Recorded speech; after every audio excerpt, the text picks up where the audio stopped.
افلا یتدبرون القرآن، تدبر قرآن، مولانا امین احسن اصلاحی رحمہ اللہ۔ سورہ فاطر آیات 9 تا 18۔ آگے کا مضمون، آگے اس وعدہ شدنی کی جس کا ذکر اوپر آیت 5 میں ہوا ہے بطور تمہید پہلے دلیل بیان فرمائی ہے، پھر بتایا ہے کہ جس کو خدا کا تقرب اور اس کی بارگاہ میں سرخروئی مطلوب ہو، وہ جھوٹے معبودوں کو تقرب کا ذریعہ بنانے کے بجائے اس کا صحیح طریقہ اختیار کرے۔ صحیح طریقہ یہ ہے کہ آدمی ایمان و عمل صالح کی راہ پر چلے۔ ایمان خدا کی طرف صعود کرنے والی چیز ہے اور عمل صالح اس کو سہارا دیتا ہے اور رفعت بخشتا ہے۔ اس کے سوا خدا کے تقرب کی کوئی اور راہ نہیں ہے۔ جن لوگوں نے یہ راہ چھوڑ کر دوسری راہیں نکال لی ہیں اور اصل راہ سے لوگوں کو ہٹانے کے لیے رات دن طرح طرح کی سازشوں میں سرگرم ہیں، ان کی ساری سازشوں کے تار و پود ایک دن بکھر جائیں گے۔ پھر یہ واضح فرمایا ہے کہ مال و اولاد میں بڑھوتری، عمر میں کمی بیشی اور اس طرح کی تمام باتیں اللہ تعالیٰ ہی کے اختیار میں ہیں۔ فرشتوں یا جنوں یا دوسرے فرضی معبودوں کو ان میں کوئی دخل نہیں ہے۔ اس کائنات کے ازداد میں جو توافق ہے وہ اس بات کی نہایت واضح دلیل ہے کہ اس کے اندر صرف ایک ہی خدائے قادر و قیوم کا ارادہ کار فرما ہے، اس کے سوا کسی کو ذرہ برابر بھی کوئی اختیار حاصل نہیں ہے۔ اس کے بعد لوگوں کو متنبہ فرمایا ہے کہ یہ دعوت جو تمہیں دی جا رہی ہے تمہارے ہی نفع کے لیے دی جا رہی ہے۔ خدا کو تمہاری کوئی ضرورت نہیں ہے بلکہ تم ہی خدا کے محتاج ہو۔ یہ دعوت قبول کرو گے تو اپنی دنیا و عاقبت سنوارو گے، اور اگر نہ کرو گے تو اپنے ہی کو تباہ کرو گے۔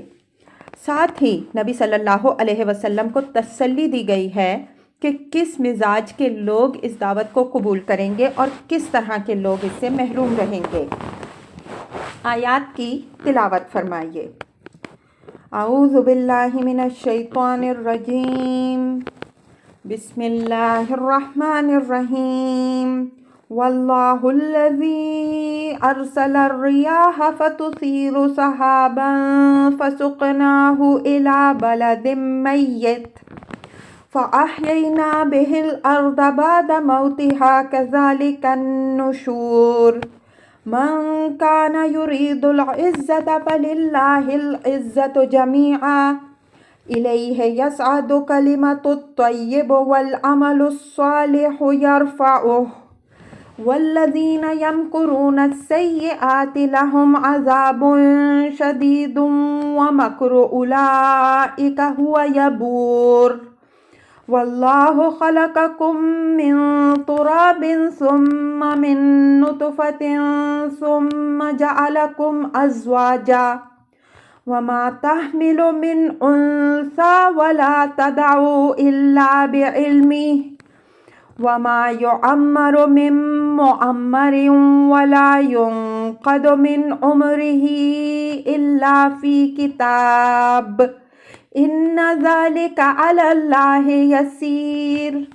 وما يستوي البحران هذا عذب فرات صاغع شرابه وهذا ملح أجاج ومن كل تأكلون لحما طريا وتستخرجون حلية تلبسونها وترى الفلك فيه مواخر لتبتغوا من فضله ولعلكم تشكرون۔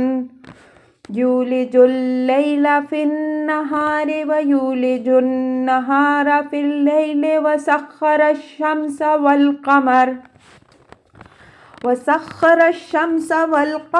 کل یجری لأجل مسمی ذالکم اللہ ربکم لہ الملک والذین تدعون من دونہ ما یملکون من قطمیر ان تدعوہم لا یسمعوا دعاءکم ولو سمعوا ما استجابوا لکم وَيَوْمَ الْقِيَامَةِ يَكْفُرُونَ بِشِرْكِكُمْ وَلَا يُنَبِّئُكَ مِثْلُ خَبِيرٍ يَا أَيُّهَا النَّاسُ أَنْتُمُ الْفُقَرَاءُ إِلَى اللَّهِ وَاللَّهُ هُوَ الْغَنِيُّ الْحَمِيدُ إِنْ يَشَأْ يُذْهِبْكُمْ وَيَأْتِي بِخَلْقٍ جَدِيدٍ وَمَا ذَلِكَ عَلَى اللَّهِ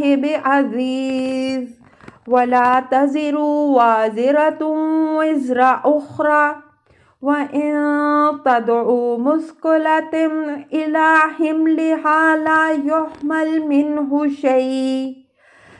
يحمل منه شيء ولو كان ذا قربى إنما تنذر الذين يخشون ربهم بالغيب وأقاموا الصلاة ومن تزكى فإنما يتزكى لنفسه وإلى الله المصير۔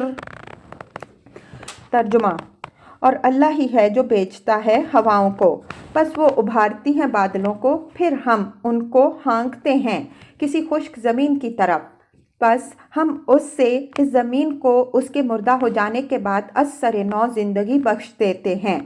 اسی طرح لوگوں کا از سر نو زندہ ہو کر اٹھنا ہے۔ جو عزت کا طالب ہو تو یاد رکھے کہ عزت تمام تر اللہ ہی کے لیے ہے۔ اس کی طرف صعود کرتا ہے پاکیزہ کلمہ اور عمل صالح اس کلمے کو سہارا دیتا ہے، اور جو لوگ بری چالیں چل رہے ہیں ان کے لیے عذاب سخت ہوگا اور ان کی چال نابود ہو کے رہے گی۔ اور اللہ نے تم کو مٹی سے پیدا کیا، پھر پانی کی بوند سے، اور پھر تم کو جوڑے جوڑے بنایا، اور کوئی عورت نہ حاملہ ہوتی ہے اور نہ جنتی ہے مگر اس کے علم سے۔ کسی عمر والے کی عمر میں نہ زیادتی ہوتی ہے نہ کمی، مگر یہ ایک کتاب میں نوشتہ ہے۔ یہ سب اللہ کے لیے آسان ہے۔ اور دونوں دریا یکساں نہیں، ایک شیریں پیاس بجھانے والا، پینے کے لیے خوشگوار، اور ایک کھاری کڑوا ہے۔ اور تم دونوں سے تازہ گوشت کھاتے اور زینت کی چیزیں نکالتے ہو جس کو پہنتے ہو، اور تم دیکھتے ہو کشتیوں کو اس میں پھاڑتی ہوئی چلتی ہیں تاکہ تم اس کے فضل کے طالب بنو اور تاکہ تم شکر گزار بنو۔ وہ داخل کرتا ہے رات کو دن میں اور داخل کرتا ہے دن کو رات میں، اور اس نے سورج اور چاند کو مسخر کر رکھا ہے، ہر ایک گردش کرتا ہے ایک معین وقت کے لیے۔ وہی اللہ تمہارا رب ہے، اسی کی بادشاہی ہے۔ وہ جن کو اس کے سوا تم پکارتے ہو وہ ذرہ برابر بھی کسی چیز پر کوئی اختیار نہیں رکھتے۔ اگر تم ان کو پکارو گے تو وہ تمہاری فریاد نہیں سنیں گے، اور اگر سنیں گے بھی تو تمہاری فریاد رسی نہیں کریں گے، اور قیامت کے دن تمہارے شرک کا انکار کریں گے، اور ایک باخبر کی طرح کوئی دوسرا تمہیں آگاہ نہیں کر سکتا۔ اے لوگوں، تم ہی اللہ کے محتاج ہو، اللہ تو بے نیاز و ستودہ صفات ہے۔ اگر وہ چاہے تو تمہیں فنا کر دے اور ایک نئی مخلوق لا کھڑی کرے، اور یہ اللہ کے لیے ذرا مشکل نہیں۔ اور کوئی جان کسی دوسری جان کا بوجھ اٹھانے والی نہ بنے گی، اور اگر کوئی بوجھل جان اپنے بوجھ کے اٹھانے میں کسی سے طالب مدد ہوگی تو اس میں ذرا بھی اس کا ہاتھ نہیں بٹایا جائے گا، اگرچہ وہ قرابت مند ہی کیوں نہ ہو۔ تم تو بس انہی لوگوں کو ڈرا سکتے ہو جو غیب میں رہتے اپنے رب سے ڈرتے اور نماز کا اہتمام کرتے ہیں، اور جو پاکی حاصل کرتا ہے وہ اپنے لیے حاصل کرتا ہے، اور اللہ ہی کی طرف سب کی واپسی ہے۔ الفاظ کی تحقیق اور آیات کی وضاحت۔ وَاللَّهُ الَّذِي أَرْسَلَ الرِّيَاحَ فَتُثِيرُ سَحَابًا فَسُقْنَاهُ إِلَى بَلَدٍ مَّيِّتٍ فَأَحْيَيْنَا بِهِ الْأَرْضَ بَعْدَ مَوْتِهَا كَذَلِكَ النُّشُورُ۔ اوپر آیت 5 میں جس وعدہ شدنی کی یاد دہانی فرمائی ہے، کائنات کے مشاہدات سے یہ اس کی دلیل پیش کی ہے کہ اس کو مستعبد نہ سمجھو۔ مرنے کے بعد لوگوں کو قبروں سے اٹھا کھڑا کرنا اللہ کے لیے ذرا بھی مشکل نہیں ہے۔ تم اس دنیا میں برابر دیکھتے ہو کہ زمین بالکل خشک پڑی ہوتی ہے، اس میں سبزہ اور رویدگی کا کہیں نام و نشان بھی نہیں ہوتا کہ اللہ کسی طرف سے ہواؤں کو بھیجتا ہے۔ وہ تمہارے دیکھتے ہی دیکھتے بادلوں کو ابھارتی اور جمع کرتی ہیں، پھر ہم ان کو اس مردہ زمین کی طرف ہانک کے لے جاتے ہیں اور اس کو سیراب کر دیتے ہیں، جس سے اس کے ہر گوشے میں اثر نو زندگی نمودار ہو جاتی ہے۔ فرمایا کہ کذالک النشور، اسی طرح قیامت کے دن لوگوں کا اثر نو جی اٹھنا ہوگا۔ مطلب یہ ہے کہ مرنے اور مرنے کے بعد زندہ ہونے کا مشاہدہ تو تم کو اس دنیا میں اللہ برابر کرا رہا ہے، تو تم قیامت کو ناممکن کیوں خیال کیے بیٹھے ہو؟ یہ حقیقت اس کتاب میں جگہ جگہ ہم واضح کرتے آئے ہیں کہ یہ دنیا اپنے وجود میں ان تمام حقائق کی تعلیم کے لیے ایک بہترین تعلیم گاہ ہے جس کی قرآن تعلیم دے رہا ہے۔ اگر انسان عقل و بصیرت سے کام لے تو قرآن کے ہر دعوے کی دلیل اس کو اپنے دائیں بائیں مل سکتی ہے۔ اس آیت میں اسلوب کلام بھی قابل توجہ ہے۔ پہلے ماضی کا صیغہ ارسلہ استعمال ہوا، پھر مضارع تسیر آ گیا، اس کے بعد سقناہ اور احیینا متکلم کے صیغے آ گئے۔ اسلوب کا یہ تنوع اپنے اندر گوناگوں خوبیاں رکھتا ہے جس کی تفصیل کا یہ محل نہیں ہے۔ یہاں صرف اتنی بات یاد رکھیے کہ ماضی تو صرف بیان واقعہ کے لیے آتا ہے، مضارع میں تصویر حال کا پہلو بھی ہوتا ہے اور متکلم کا صیغہ التفات و عنایات خاص پر دلیل ہوتا ہے۔ من کان یرید العزت فللہ العزت جمیعا الیہ یصعد کلمۃ الطیب والعمل الصالح یرفعہ والذین یمکرون السیئات لہم عذاب شدید ومکر اولئک ھو یبور۔ مطلب یہ ہے کہ قیامت تو بہرحال شدنی ہے اور ہر ایک کو اللہ کے حضور پیش ہونا ہے۔ رہا یہ سوال کہ خدا کے ہاں کن کو عزت و سرخروئی حاصل ہوگی اور کن کو ذلت و نامرادی سے دوچار ہونا پڑے گا، تو جن کو اس سوال کا صحیح جواب مطلوب ہے وہ یاد رکھیں کہ عزت تمام تر اللہ تعالیٰ کے لیے ہے۔ اس وجہ سے جس کو بھی یہ حاصل ہوگی اسی کے تعلق اور اسی کی عزت بخشی سے حاصل ہوگی۔ الیہ یصعد کلمۃ الطیب والعمل الصالح یرفعہ، یہ اس عزت کے حاصل کرنے کا طریقہ ارشاد ہوا ہے کہ بندوں کی طرف سے اللہ کی طرف صعود کرنے والی چیز کلمہ طیب یعنی کلمہ ایمان ہے۔ اس کے سوا دوسری کوئی چیز نہیں جو خدا سے توسل اور قربت کا ذریعہ بن سکے۔ اس کلمہ ایمان کو جو چیز سہارا دیتی ہے وہ رفعت بخشی ہے، وہ عمل صالح سے ہے۔ عمل صالح کے بغیر کلمہ ایمان مرجھا کے رہ جاتا ہے، گویا کلمہ ایمان کی مثال انگور کی بیل کی سی ہے جو ہے تو بجائے خود نہایت ثمر بار، لیکن اس کی شادابی و ثمر باری کا تمام تر انحصار اس امر پر ہے کہ اس کو کوئی سہارا ملے جس پر وہ چڑھے، پھیلے اور پھولے پھلے۔ یہ سہارا اس کو عمل صالح سے حاصل ہوتا ہے۔ عمل صالح ہی اس کو پروان چڑھاتا ہے اور مثمر و بار آور بناتا ہے، ورنہ جس طرح انگور کی بیل سہارے کے بغیر سکڑ کر رہ جاتی ہے، اسی طرح ایمان بھی عمل صالح کے بدون مرجھا کر رہ جاتا ہے۔ حضرت ابن عباس رضی اللہ عنہ نے الکلمۃ الطیب سے کلمہ ایمان ہی مراد لیا ہے، اور یہاں اس کے پہلو بپہلو عمل صالح کا ذکر خود اس بات کی شہادت ہے کہ اس سے کلمہ ایمان مراد ہے۔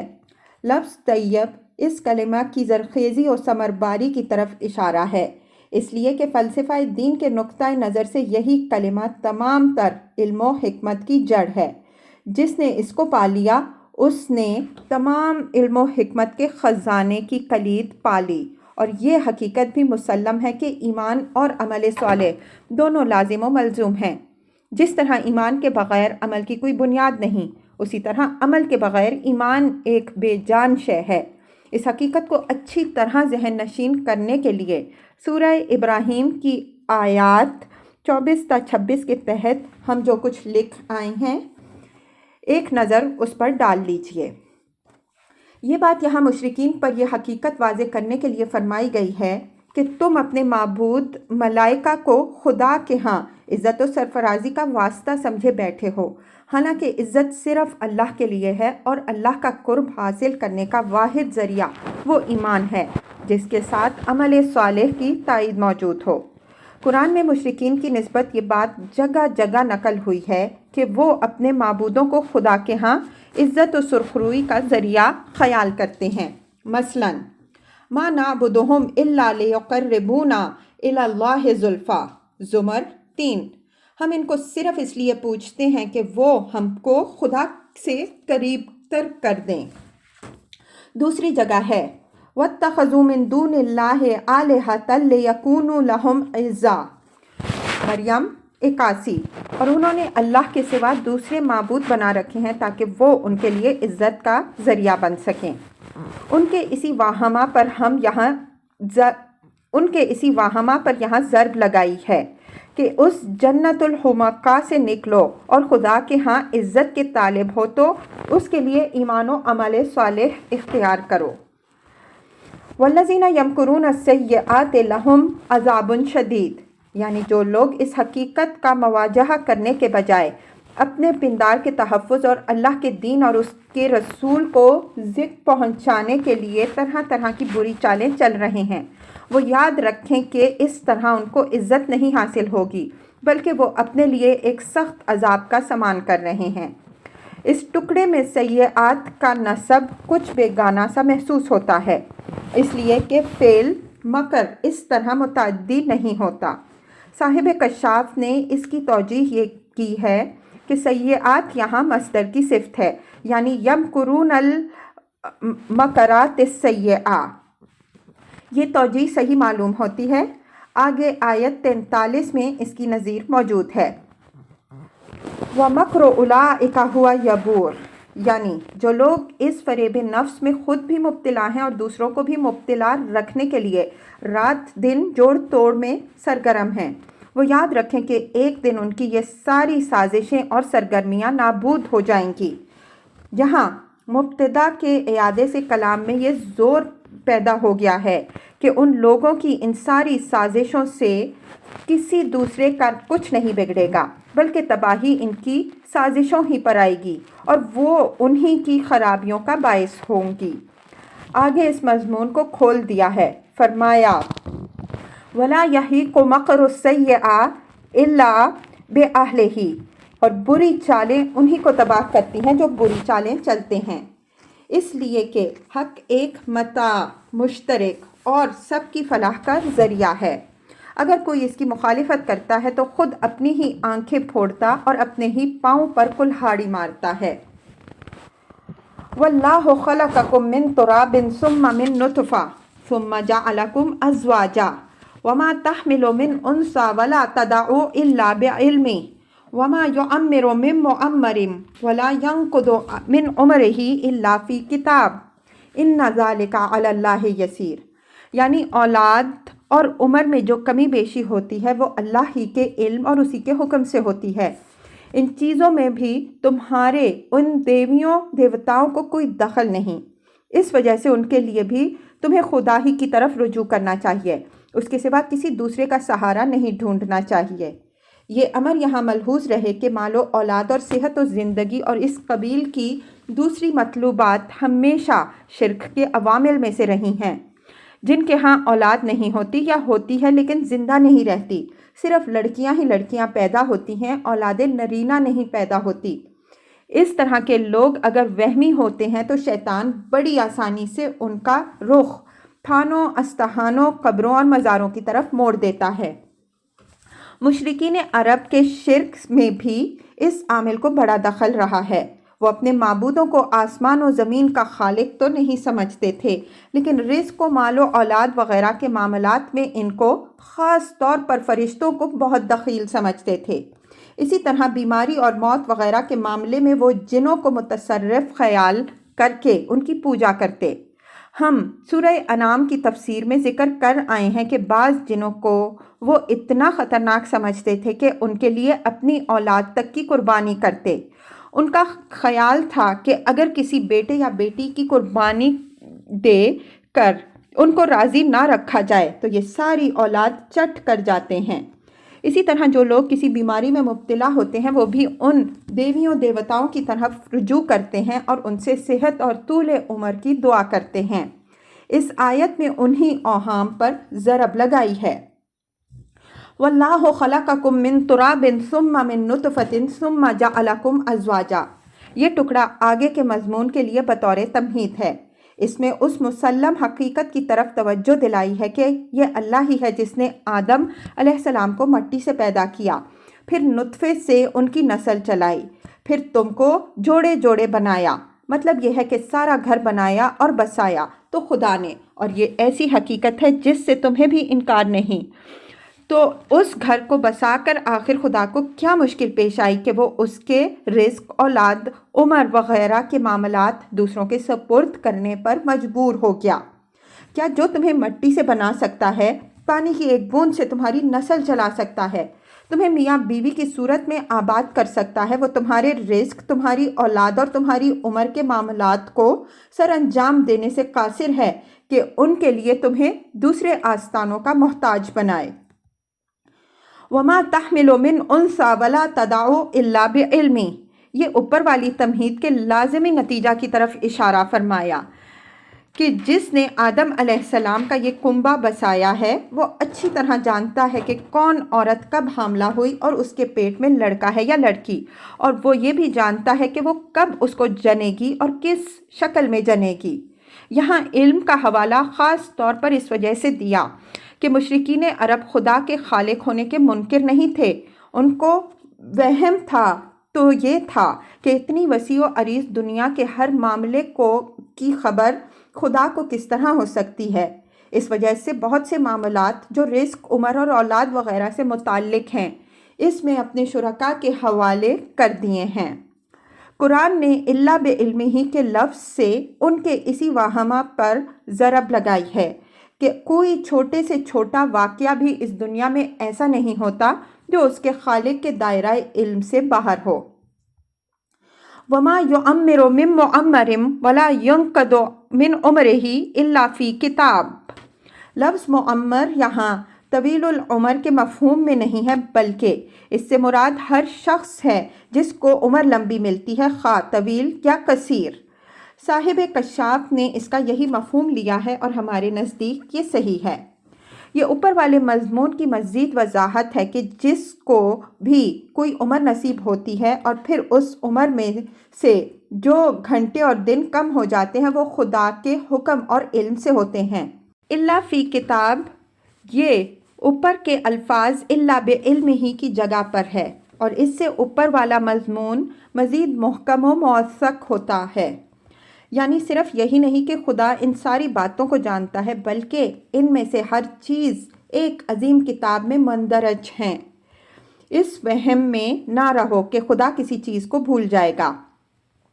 ان ذالک علی اللہ یسیر، یہ اسی شبہ کا ازالہ ہے جس کی طرف ہم نے اوپر اشارہ کیا کہ اہل عرب اس وہم میں مبتلا تھے کہ بھلا خدا تنہا ان تمام جزیات امور کا احاطہ کس طرح کر سکتا ہے۔ اس وہم کے تحت انہوں نے خدا کی مدد کے لیے شرکاء و اعوان ایجاد کیے اور پھر ان کی عبادت میں اس طرح لگے کہ خدا ان کے ہاں ایک وجود معطل ہو کے رہ گیا۔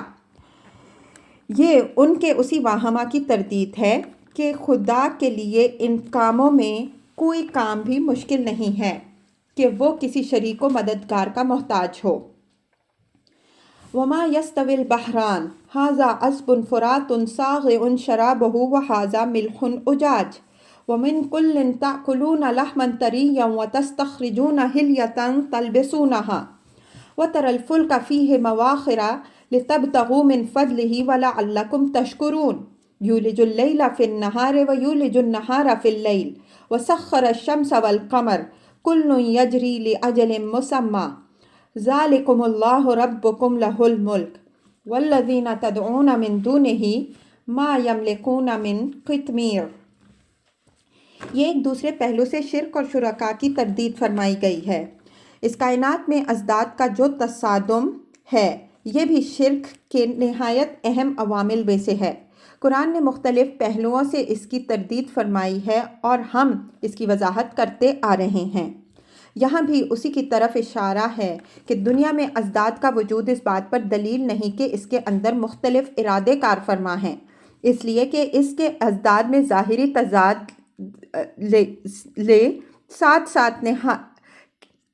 تضاد کے ساتھ ساتھ نہایت گہری سازگاری بھی پائی جاتی ہے، جس سے اس بات کی شہادت ملتی ہے کہ کوئی بالا تر اور ہمہ گیر اور ہمہ جہت قوت قاہرہ ان تمام ازداد پر حاوی ہے، جو ان کو اپنی حکمت کے تحت اس کائنات کی مجموعی بہبود کے لیے استعمال کر رہی ہے۔ وما یستوی البحران الی الآیہ، یعنی دیکھو دو سمندر ہیں اور دونوں اپنی ظاہری خصوصیات و صفات میں ایک دوسرے سے بالکل مختلف ہیں۔ ایک کا پانی شیریں، پیاس بجھانے والا اور خوشگوار ہے، دوسرے کا کھاری اور کڑوا۔ یہ دونوں آپس میں ٹکراتے ہیں، لیکن یہ نہیں ہوتا کہ کھاری سمندر میٹھے سمندر پر غالب ہو کر اس کو کھاری بنا دے یا شیریں سمندر کھاری کے مزاج کو بدل دے، بلکہ ایک بالا تر قوت نے ان دونوں کو ٹکرانے کے باوجود ان کے حدود کا پابند رکھا ہے۔ سورہ رحمان میں اسی حقیقت کی طرف اشارہ ہے۔ مرج البحرین یلتقیان بینہما برزخ لا یبغیان، الرحمن 19-20۔ اس نے چھوڑے دو دریا، دونوں باہم ڈگر ٹکراتے ہیں، لیکن ان دونوں کے درمیان ایک اوٹ ہوتی ہے جس سے وہ تجاوز نہیں کرتے۔ پھر یہ دیکھو کہ کس طرح یہ اپنے تضاد و اختلاف کے باوجود اپنے سے بالا تر مقصد کی خدمت بجا لے آتے ہیں کہ تم دونوں ہی سے اپنے لمبے لمبے بحری سفروں میں جہاں تازہ گوشت حاصل کرنا ناممکن ہوتا ہے، ان سے تازہ گوشت حاصل کر لیتے ہو، اور غذا کے ساتھ اپنی زینت کے لیے ان سے قیمتی موتی بھی نکال لیتے ہو۔ پھر تم دیکھتے ہو کہ یہ تمہارے لیے اس طرح مسخر ہیں کہ تمہارے جہازات ان کے سینے پر سے موجیں پھاڑتے ہوئے چلتے ہیں تاکہ ایک جگہ سے دوسری جگہ کا سفر کر کے تم اللہ کے رزق و فضل کے طالب بنو اور اس کے شکر گزار رہو۔ مطلب یہ ہے کہ اس کائنات کے ظاہری تضاد میں گم ہو کے نہ رہ جاؤ، بلکہ ان ازداد کے باہمی توافق پر بھی نگاہ ڈالو، تو یہ حقیقت روشن ہو جائے گی کہ ایک ہی خدائے قادر و قیوم نے اس دنیا کو وجود بخشا ہے، اور اسی نے اپنی قدرت و حکمت سے اس کے تمام اجزائے مختلفہ کو انسان کی خدمت میں لگا رکھا ہے تاکہ انسان اپنے پروردگار کا شکر گزار رہے۔ یولج اللیل فی النہار الی الآیہ، یہ اسی حقیقت کی طرف ایک دوسری مثال سے توجہ دلائی گئی ہے کہ یہی حال تمہارے سامنے روز آنے والی رات اور روز ظاہر ہونے والے دن کا بھی ہے۔ وہ بھی بظاہر ضدین کی نسبت رکھتے ہیں، لیکن ان کے درمیان بالکل زوجین کا توافق پایا جاتا ہے۔ دونوں ہی اس دنیا کی بقا میں اور تمہاری راحت و معیشت کے لیے ضروری ہیں۔ یہی حال سورج اور چاند کا بھی ہے۔ نادانوں نے ان کو معبود بنا کر پوجا، حالانکہ وہ اپنے وجود سے شہادت دیتے ہیں کہ خدا نے ان کو اپنے خلق کی خدمت کے لیے مسخر کر رکھا ہے، چنانچہ دونوں اپنے معین نظام اوقات کے برابر تمہاری خدمت میں سرگرم ہیں۔ ذالکم اللہ ربکم لہ الملک، یہ خلاصہ ہے اوپر کی ساری بحث کا کہ یہی اللہ جس نے یہ شان قدرتیں اور حکمتیں تمہیں دکھائیں تمہارا رب ہے، اور اسی کے قبضہ قدرت میں آسمانوں اور زمین کی بادشاہی ہے۔ والذین تدعون من دونہ ما یملکون من قطمیر، قطمیر اس باریک غلاف کو کہتے ہیں جو کھجور کی گٹھلی کے اوپر ہوتا ہے۔ یہ وہی بات منفی اسلوب سے فرمائی کہ رہے وہ جن کو تم اللہ کے سوا پکارتے اور پوجتے ہو تو وہ اس دنیا کی خلق و تدبیر میں ذرہ برابر بھی دخل نہیں رکھتے۔ ان تدعوہم لا یسمعوا دعاءکم ولو سمعوا ما استجابوا لکم ویوم القیامۃ یکفرون بشرککم ولا ینبئک مثل خبیر۔ استجابہ لہ کے معنی ہے اس کا جواب دیا یا اس کی فریاد رسی کی۔ یہ ان کے مزعومہ دیوتاؤں کی بے بسی اور بے حقیقتی واضح فرمائی کہ اگر تم اپنی کسی مشکل میں ان کو مدد کے لیے پکارو گے تو اول تو وہ تمہاری فریاد سنیں گے نہیں، اور سن بھی لیں گے تو وہ تمہاری کوئی فریاد رسی نہیں کریں گے۔ ان کی یہ بے بسی اس دنیا میں بھی واضح ہے اور آخرت میں یہ مزید واضح ہو جائے گی۔ مشرکین جن چیزوں کو پوجتے تھے اول تو ان کا کوئی مسمى موجود ہی نہیں تھا، اس وجہ سے ان کے سننے یا فریاد رسی کرنے کا سوال ہی پیدا نہیں ہوتا، اور اگر ایسی ہستیوں کو پوجتے تھے جن کا کوئی وجود ہے تو اول تو وہ آخرت میں اپنی بے خبری کا اظہار کریں گی کہ ہمیں علم نہیں کہ لوگ ہماری عبادت کرتے تھے۔ ثانیاً ان میں سے جو صالحین ہوں گے مثلاً ملائکہ اور انبیاء علیہم السلام تو صاف الفاظ میں اعلان برات کریں گے، اور جو اشرار ہوں گے مثلاً جنات و شیاطین تو وہ ان فریاد کرنے والوں کو جواب دیں گے کہ یہ تمہاری بدبختی تھی کہ تم نے ہماری پرستش کی، اب اس کا انجام بھگتو، اب نہ تم ہمارے کچھ کام آ سکتے ہو اور نہ ہم تمہاری کوئی فریاد رسی کر سکتے ہیں۔ وَيَوْمَ الْقِيَامَةِ يَكْفُرُونَ بِشِرْكِكُمْ، یعنی اس دنیا میں تو وہ تمہاری فریاد سے بے خبر اور تمہاری فریاد رسی سے بے بس ہیں، اور قیامت کے دن وہ تمہارے شرک کا انکار کریں گے۔ چنانچہ فرشتوں کے انکار کی تفصیل سورہ سبا میں بدین الفاظ میں گزر چکی ہے۔ وَيَوْمَ يَحْشُرُهُمْ جَمِيعًا ثُمَّ يَقُولُ لِلْمَلَائِكَةِ أَهَؤُلَاءِ إِيَّاكُمْ كَانُوا يَعْبُدُونَ قَالُوا سُبْحَانَكَ أَنْتَ وَلِيُّنَا مِن دُونِهِمْ بَلْ كَانُوا يَعْبُدُونَ الْجِنَّ۔ سورہ سبا آیات 40 تا 41۔ اور اس دن کا دھیان کرو جس دن وہ ان سب کو اکٹھا کرے گا، پھر فرشتوں سے پوچھے گا کیا یہ لوگ تمہاری پرستش کرتے رہے ہیں؟ وہ جواب دیں گے پاک ہے تو، ان کے مقابل میں تو ہمارا کارساز ہے، بلکہ یہ لوگ جنوں کی پوجا کرتے تھے۔ وَلَا يُنَبِّئُكَ مِثْلُ خَبِيرٍ، یہ آخری آیت میں تنبیہ اور نہایت ہی زوردار اور بلیغ تنبیہ ہے۔ خبیر کی تنکیر تفخیم شان کے لیے ہے، مطلب یہ ہے کہ ان باتوں کو سن کر اور اچھی طرح سن لو، اس لیے کہ غیب کے پردوں میں کیا ہے اور کل کیا کچھ تمہارے سامنے آنے والا ہے اس کو ایک حقیقی باخبر ہی جانتا ہے، اس سے بڑھ کر تمہیں ان حقائق سے کوئی دوسرا باخبر نہیں کر سکتا۔ تمہاری بدقسمتی ہوگی اگر تم نے اس کی قدر نہ کی اور جھوٹی آرزوؤں میں پھنسے رہ گئے۔ یا ایھا الناس انتم الفقراء الی اللہ واللہ ھو الغنی الحمید ان یشأ یذھبکم ویأتی بخلق جدید وما ذلک علی اللہ بعزیز۔ یہ اسی تنبیہ پر اضافہ ہے اور نہایت زوردار اضافہ ہے۔